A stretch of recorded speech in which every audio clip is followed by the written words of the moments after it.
This is a Rogue Media Network podcast. Do you ever have a story that you just can't get out of your head? One that you play the details of over and over with your friends? Well, you've come to the right place. I'm Claire. And I'm Susan. And this is Justice Pending, a weekly true crime podcast where we discuss tantalizing crimes with more questions than answers. February 9th, 2004. A 2-lane road in rural New Hampshire. A black Saturn in a snow-dusted ditch. And a young woman who, depending on who you ask, was rattled, guarded, maybe just trying to get some alone time. But 10 minutes later, she was gone. No footprints into the nearby woods. No calls from her phone. No confirmed sightings after 7:46 p.m. Just a hard stop to a life full of motion. All right, this is the episode that many of you might be waiting for. It is the disappearance of Maura Murray, one of the most enduring missing persons investigations of all time. That's right. I'm Claire. And I'm Susan. And this is Justice Pending. So let's set the scene. Who was Maura Murray? The name that alliteratively just lurches off the tongue in any of the true crime circles. If you were to ask anybody, any true crime podcaster, any true crime enthusiast, anybody from the northeast of this country probably knows about this. Maura Murray was 21 years old. She was a UMass Amherst nursing student who had been a decorated runner and a West Point cadet before transferring. People called her an overachiever, disciplined, bright, and stubborn in the way that high performers can be. Yeah, and in the months before she vanished, there was definitely stress in her life. People talk about the fact that she had this credit card fraud case, right? It was under investigation. It was going to be dismissed as long as she kept her nose clean. There was, some family issues going on with her sister. She actually had 2 car crashes in 3 days. One first in her dad's car and then in her own car, the Saturn, the night that she disappeared. And the stresses really did seem to be overwhelming Maura. On the morning of February 9th, she emailed professors about taking a week for, quote, a death in the family that didn't exist. That's a huge red flag, right? Yes. I mean, you don't jinx that, right? You don't say there's a death in the family, although it is a believable reason. As a college professor, I definitely believe whenever my students tell me that they have a death in the family, I'm not thinking this is a diabolical plot to get out of class, right? So the idea that she put out this email about needing a week off, that really starts to feed suspicions that she was trying to get out of town. And to back that up, she had called about lodging in New Hampshire and Vermont, some hotels, but had reserved nothing.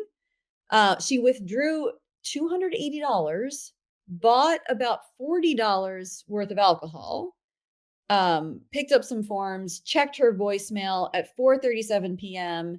And on February 9th, that is the last use of her phone on that day. Yeah, so just a flurry of strange activity, right? Almost like she's planning for a trip that she's told no one about, and it's just really bizarre. So less than 3 hours after that last use of her phone, her car would be found sitting sideways on Route 112 outside Haverhill, and Maura would be nowhere to be found. And so now let's get into the crash on Route 112. At 7:27 p.m., neighbor Faith Westman called police. There was a car in the ditch on Route 112. At 7:42, school bus driver Butch Atwood called 2. And he said he'd spoken to the driver, a young woman who seemed shaken but not injured. She said she'd already called AAA, which records later showed she hadn't. And Atwood went home, which was about 100 yards away, and he called police anyway. Yeah, so this is extremely interesting, right? So you would think if you crash your car and people are trying to help you, that you would be grateful, that you would accept their help. You would at least tell them the truth. So why would she say that she called AAA when no such phone call exists, Susan? Well, we have, I mean, she'd had two accidents at that point. Yeah. Had $40 worth of alcohol. Had she been drinking? Was she gonna get a DUI? Was this part of the keep your nose clean for the credit card case? I mean, she might Ooh. have had all of these things swirling around in her head and actually didn't want anyone to call the police. There was not another car involved. It was just hers. Yeah. So why the need? Yeah, I can see that. I definitely see if she'd been drinking, why Mhm. she wouldn't want authorities to report to the scene and do some type of sobriety test, right? So even though AAA isn't the cops, if they get there and notice that she's inebriated, I think they have a duty Right. to call the police. So by 7:46 p.m., the first police officer arrived and the driver of this Saturn is gone. The car was locked. The airbags had deployed, right? So they were obviously blown. And looking inside, the officer saw a box of wine with, this red liquid had splashed onto the driver's door and the ceiling of the car. So someone was drinking, it was open. Mhm. And there was a Coke bottle that was suspected to contain alcohol, actually. And, this is 2004. So there also are MapQuest Mhm. printouts with directions to Burlington, Vermont. Yeah, there it is. I mean, Yep. she got scared and, didn't want the police involved. She clearly had been drinking. It probably caused the accident, and Yeah. she would have been very, very much in trouble. Searchers, so here you have someone who has, yes, talked to a driver, confirmed a sighting, and I mean, what is that? 4 minutes later, when the police arrive, she's not there. So searchers fanned west from the scene.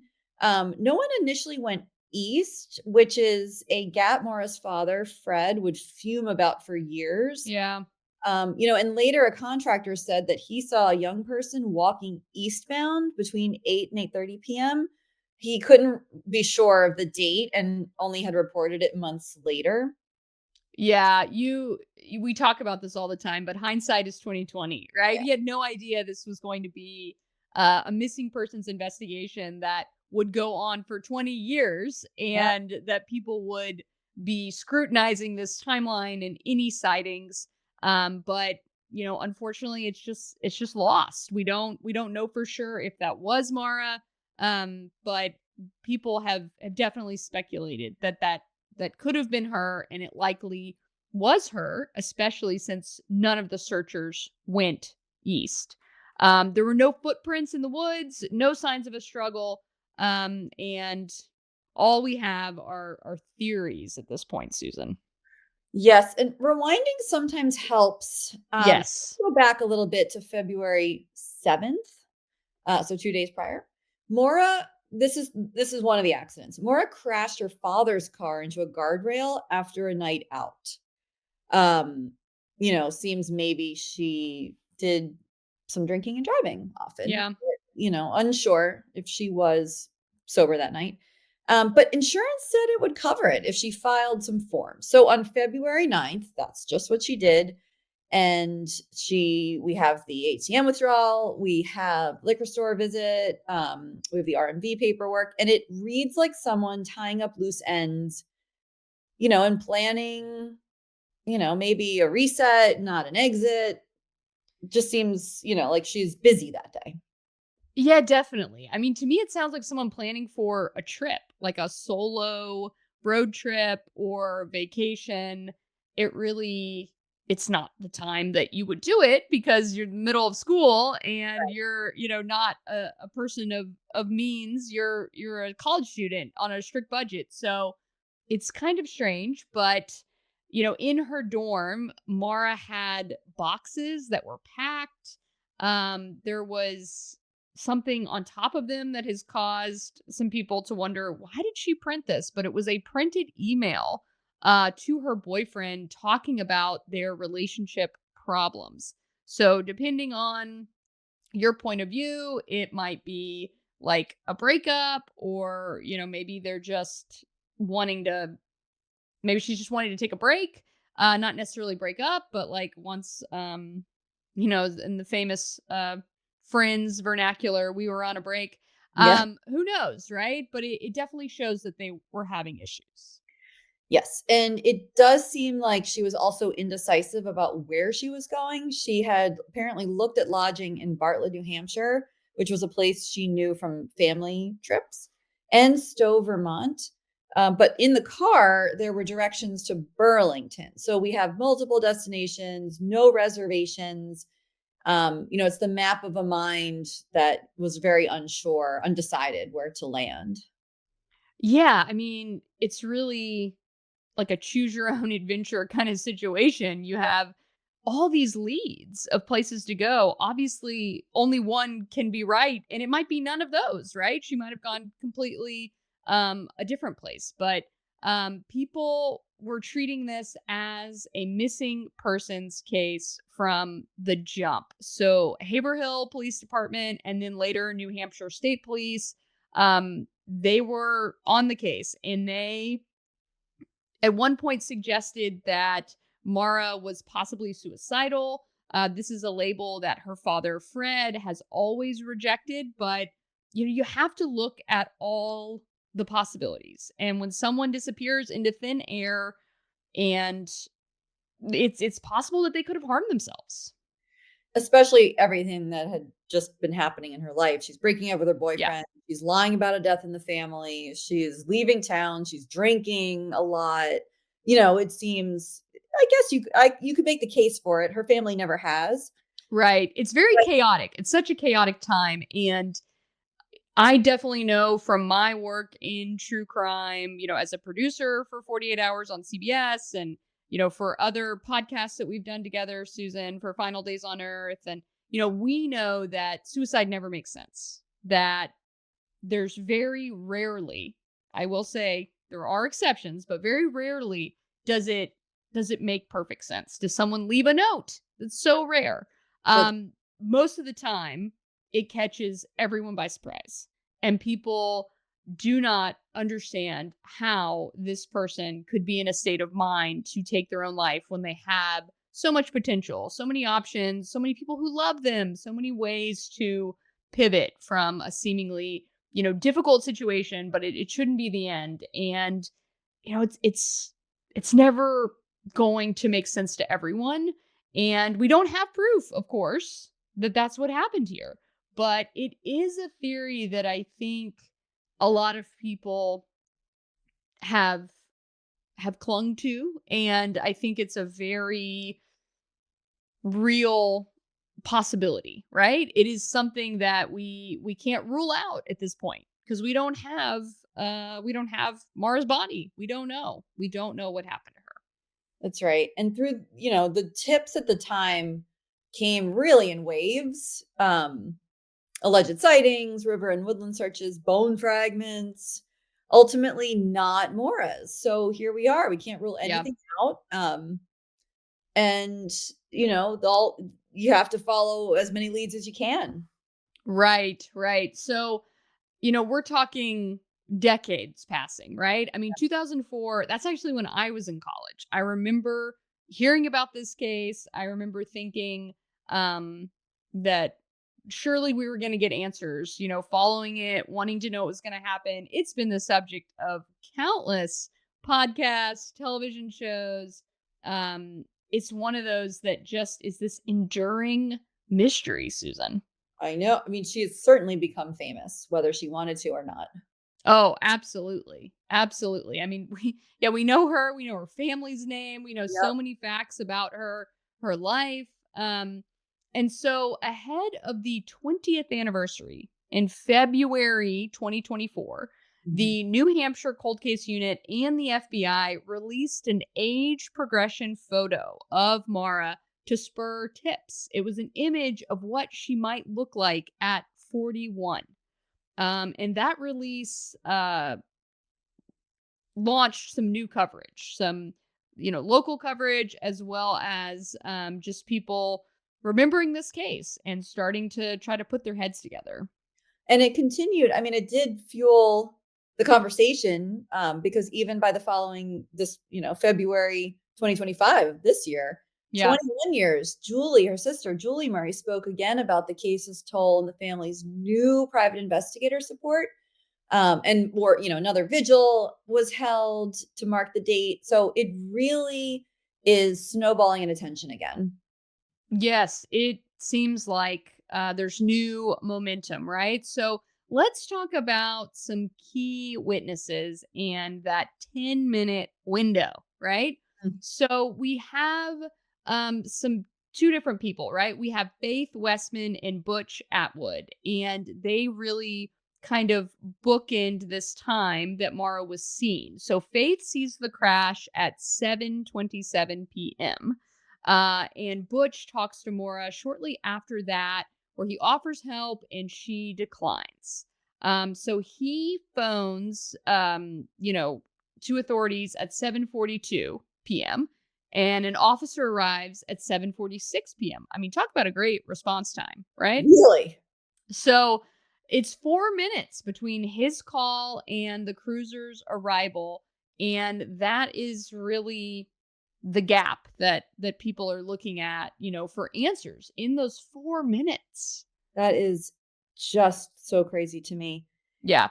There's the possibility that Maura got into a vehicle headed east, Yep. which could explain the rapid disappearance in those 4 minutes. If so, Yes. whose? A good Samaritan, something more, predatory. Or did she slip west in evading that first sweep? There's no confirmed footprints, there's no camera, there's no phone ping. Yeah, I've always thought it looked like a hitchhiker Yeah. case, like gone wrong.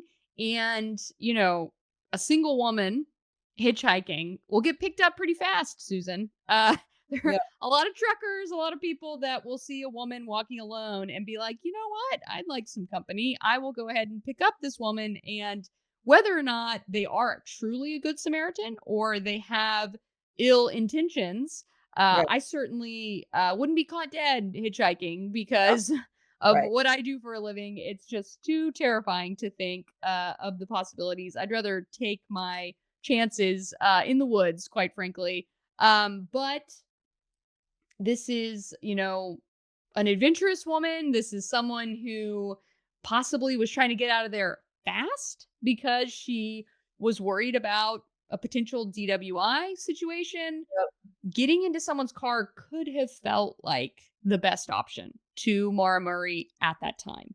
And it would certainly explain how she got away so fast and was not seen by any of the people searching. Well, she's in another vehicle moving away, right? I mean, that explains it to me in a way that other theories don't.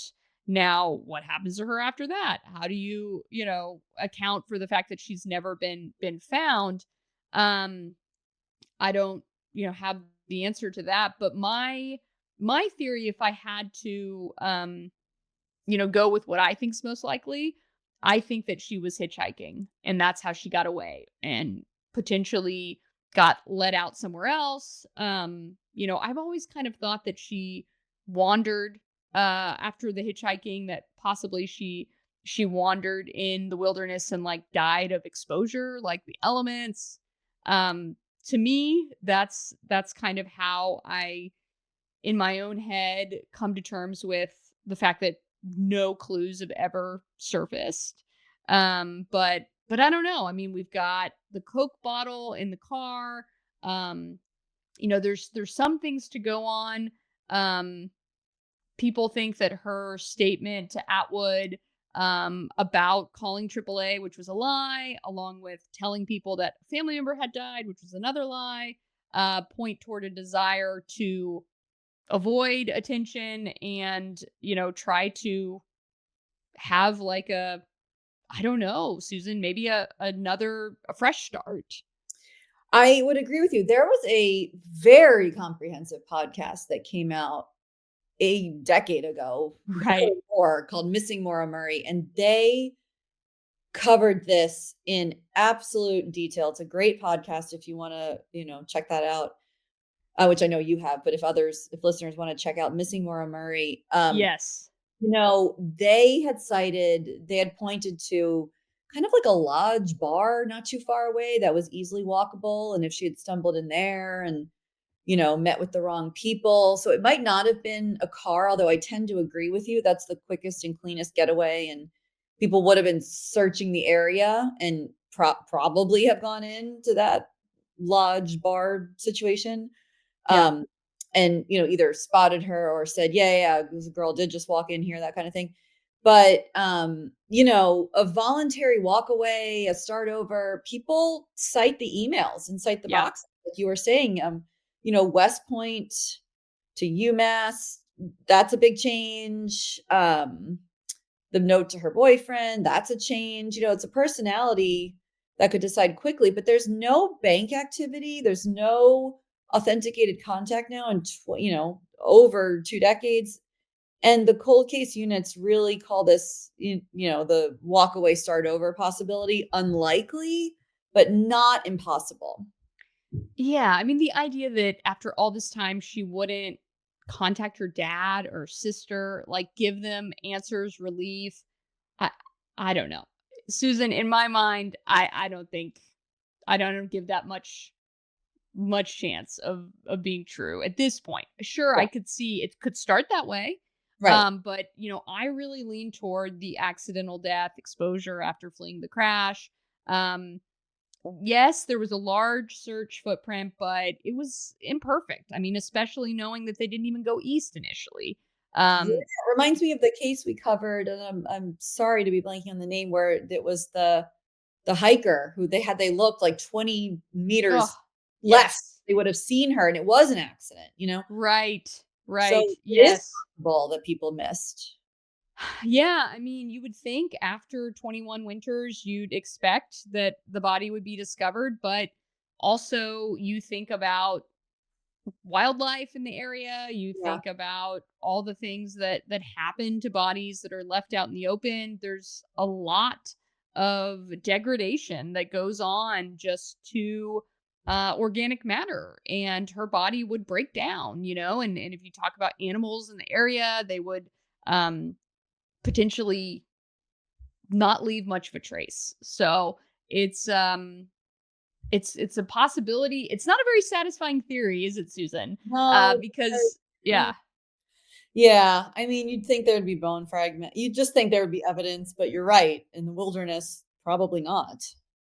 yeah, Yeah. I mean, there's also, we've talked about it, the abduction by a stranger on a lightly traveled road in poor lights. I mean, sure, she's alone, probably intoxicated, yeah, freezing. She has been to West Point. She thinks she's tough, right? yeah, I would think if I went to West Point, I'd think I was tough. So you could handle yourself even in a situation, maybe getting into a stranger's car. But there's never been a trace. There's never been someone that came forward.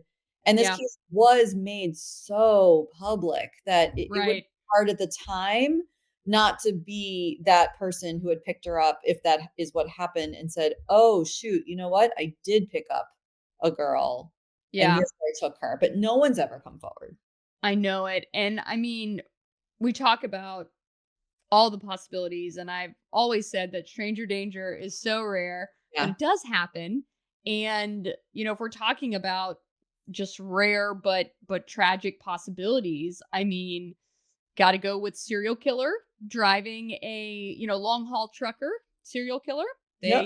they do exist, and that is one possibility for picking her up and then going far away and not being able to locate. The family's view has evolved toward foul play. Her sister Julie has publicly said she believes Maura is likely dead at this point and that someone else is responsible. Yeah, I think I'd agree with that. It's been too long. Yeah, and so let's talk about one headline that keeps surfacing online. There's Stephen Baldwin. So he was an animal rescue operator who was later convicted of multiple felonies, and he is a former West Point student as well. And his fingerprints reportedly matched an item in Mara's car. Yeah, this was a big deal Yes. recently. Really stirred up the case again. So, yeah, this was journalist James Renner. So he was the one who broke this news, and he said it was like a CD case, I believe, that the fingerprint was on. Now, Baldwin has acknowledged that he was told about a print match in Mara's car. He's always denied involvement in her disappearance. It sounds like they knew each other, they were friends, so the idea that he might have touched a CD case in her car, it doesn't mean that he had anything to do with her disappearance. Of course, people are clinging to any information. The fact that he's been convicted of felonies, it makes people very suspicious. It does. And they did know each other. They were both Yeah. cadets at the same time at West Point. It's not an official, New Hampshire State Police press thing. It's just Right. sort of this theory that's been carried by journalists and advocacy organizations. It's a lead, not a resolution. And, he's saying he has no involvement. Right. I mean, there's just some kind of weirdness around this guy. I mean, he's changed his name before. The animal cruelty charges, people look at that pretty seriously. So it's suspicious, Susan. I'll leave it at that. I think we don't really have anything else to go on, so of course people cling to anything that they can. That's right. And this, I think Maura's case was the first true crime zeitgeist, I would say, of our modern time. It was really the internet's first true crime obsession. Yeah. Blogs, boards, the Reddit, the podcasts, the documentaries. I mean, and that energy usually can surface tips, but then it also creates this noise. It targets innocent people and really just spins these conspiracy theories out of thin air. Yes, it is such a challenge, like, to balance the need for attention on these unsolved cases and then the idea that people are going to go off the deep end and start accusing people of crimes and they don't have any evidence. So it's definitely a scary situation for Maura's family. I mean, they've tried to channel this attention productively. They want to make sure that people remember that Maura was a real person who was loved by her family and friends and is not, something created just for people to think about all the possibilities of her, life and death. But, she's someone that mattered to them. And it's just heartbreaking to think that we could have so many eyes on this case and still not have any answers. Yeah, I think her podcast is called Media Pressure, and did it win an Amp? I mean, it won some big podcasting award. Yeah. Yeah. I really respect and am so impressed whenever victims' families can become these advocates and storytellers because, I mean, the trauma that they're enduring, the unbelievable nightmare that they're living through, and then they are able to publicly talk about it and like become the voice of their loved one. It's incredibly admirable. I feel like that takes a strength that we just can't even imagine, Susan. I agree. Totally agree. Much like this case, we have sort of been all over the place. So do you want to just distill this down? So, if anyone does want to jog their memory of the night, we can reconstruct the route, the scene. Yeah, I mean, so we have this 7:27 p.m. phone call, right? Whenever the crash is seen by Faith Westman, right? And then it's 7:35, maybe 7:40 whenever Butch Atwood's bus idles at the scene. He offers help. He says that Mara declines, and then he drives home and calls authorities at 7:42 p.m. It's 7:46 p.m. when the first officer arrives and sees that Mara's vehicle has the doors locked, the airbags deployed. He notes the box wine and the printout map to Burlington. Yes, and then the searchers search west. They don't search east. There's no footprints into the woods noted. A contractor later describes a young person walking east around 8:30, but that's in a months later report, and he's uncertain of the date. Yeah, and so we have to remember, that the activity that Mara did just leading up to her disappearance, the fact that she took out $280 in cash and she, goes to the liquor store and she files reports of her prior car crash.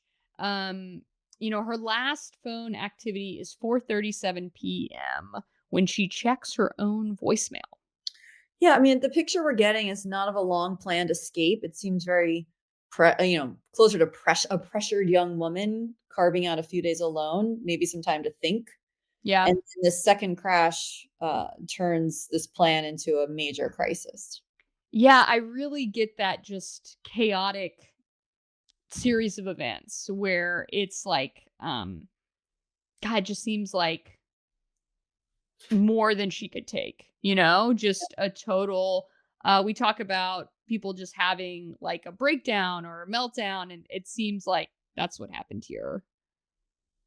Yeah. We try not to force these neat endings into a really messy, complicated story, but the timing, the minutes between Butch Atwood's call and the officer's arrival, and the absence of any signs in the woods, it really points toward a pickup, a hitchhiker situation more than somehow that she walked away from this and, just on foot from then on out. That doesn't track for me. Yeah, and the personal context, the emailing professors, picking up the forms, looking but not booking rooms. It just really leans temporary break, not goodbye forever. Right. Doesn't, of course that doesn't preclude tragedy being best laid plans, but Yeah. kind of argues against a well thought out planned disappearance. Yeah, I don't buy that she was going to start a new life, but I do think that she was looking for an escape. Yeah, agree. So let's talk about where the case stands today, Susan. Sure, it's still an active investigation. It's with the New Hampshire Cold Case Unit, and the FBI has done the age progression. There Yep. are annual vigils. There's family-led outreach, and they have a private investigator. Tips are still welcomed. Everyone's saying no detail too small. It really is true, and they're still taking any information that anyone has. Yes, I mean, Mara's family wants nothing more than to find that piece of information that breaks this case wide open. So if anyone out there knows anything, please come forward and share what you remember, what you know. I think, gosh, it's been over 20 years. It's time, Susan. It's time. Agree. There's a sentence Morris family uses: "We'll leave no stone unturned," and they really do still mean it. You met Julie? You've met Julie, haven't you? No, I haven't. Oh, I thought you had. Wow. Okay. No, no. Gosh, yeah, it's crazy. I mean, I go to lots of different um podcast conferences and places where I meet different members of victims' families and other people, but I haven't met Julie Murray. Mm.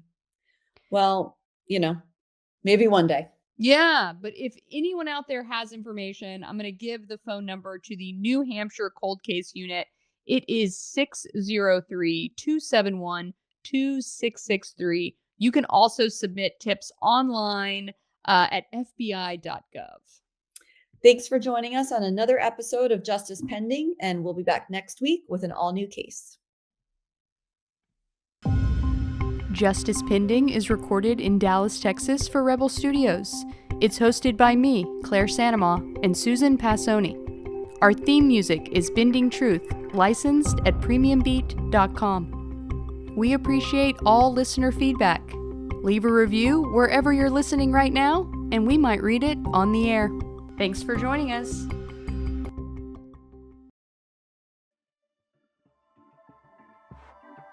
This has been a Rogue Media Network production.